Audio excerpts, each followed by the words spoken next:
हमरा ठंडा पिए के बा।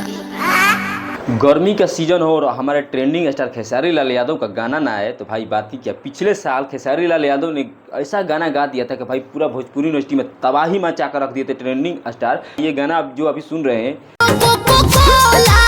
ये पीछे साल का गाना है खेसारी लाल यादव का, जिस गाने ने पूरे भोजपुरी इंडस्ट्री में तबाही मचा कर रख दिया था, जिस गाने का नाम था कोको कोला। लेकिन उसी अंदाज में फिर से खेसारी लाल यादव का एक गाना आता है जिस गाने का नाम है पेप्सी। ले आई राजा पेप्सी।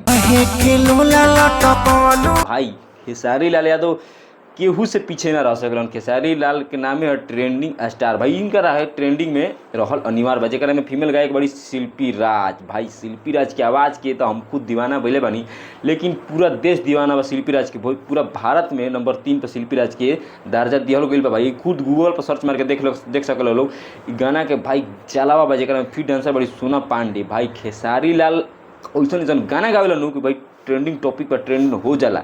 जो कि गाना बाटे खेसारी लाल का कोको कोला भाई 400-500 मिलियन पहुँच गया। पीछे साल कहते बानी हम कि तबाही मचा कर रखे थे खेसारी लाल यादव, और इन साल भी तबाही मचा के रखेंगे।